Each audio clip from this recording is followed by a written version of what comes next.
প্রিয় ছাত্রছাত্রীরা কেমন আছো? আশা করি প্রত্যেকেই খুব ভালো আছো। রাত পোহালেই তোমাদের উচ্চ মাধ্যমিক 4th সেমিস্টারের ফাইনাল যুদ্ধ। আমি জানি শেষ মুহূর্তের এই সময়টা তোমাদের জন্য কতটা চাপের। কিন্তু মনে রেখো ২ ঘন্টার এই লড়াইয়ে মাথা ঠান্ডা রাখাই হলো আসল চাবিকাঠি। তোমাদের মোট ৪০ নাম্বারের উত্তর লিখতে হবে এবং ৬ টা বড় প্রশ্নের উত্তর দিতে হবে কিন্তু। মানে ৫, ৬, ৩০ অর্থাৎ সময় মাত্র ১২০ মিনিট। অর্থাৎ প্রতিটি ৫ নাম্বারের প্রশ্নের জন্য তোমরা গড়ে ১৫ থেকে ১৮ মিনিট সময় পাবে এবং ১০ নাম্বারের প্রবন্ধের জন্য পাবে ৩০ মিনিট। ঘড়ি ধরে লিখে আসবে যেন কোনো প্রশ্ন ছেড়ে আসতে না হয়। প্রত্যেকটা প্রশ্নের উত্তর যেন লিখে আসো। হুম?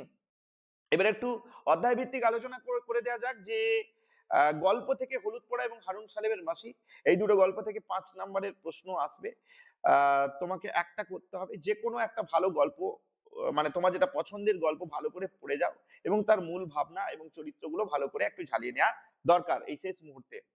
কবিতা থেকে তিমির হননের গান, প্রার্থনা এবং কেন এলো না, এই ৩টি অধ্যায় থেকে দুটো প্রশ্ন আসবে, তোমাকে লিখতে হবে একটা। প্রতিটা কবিতার নামকরণ এবং অন্তর্নিহিত তাৎপর্য একটু বুঝে দাও। মানে বুঝে একটু বুঝে নেওয়াটা দরকার। লাস্ট মিনিট এটাই বলবো। আর নানা রঙের দিন থেকে দুটো প্রশ্ন, নাটক নানা রঙের, অজিতেশ বন্দ্যোপাধ্যায় নানা রঙের দিন নাটক থেকে দুটো প্রশ্ন আসবে। আর তোমাকে করতে হবে কিন্তু একটা, যেখানে রজনীকান্ত জীবনের ট্র্যাজেডি আর মঞ্চের আবেগ তোমার উত্তরে যেন ফুটে আসা চাই। তাই ভালো করে এখানেও কিন্তু চরিত্রগুলো একটু দেখবে, রজনীর চরিত্র, কালীনাথের চরিত্র, এগুলো একটু দেখে যাওয়া প্রয়োজন।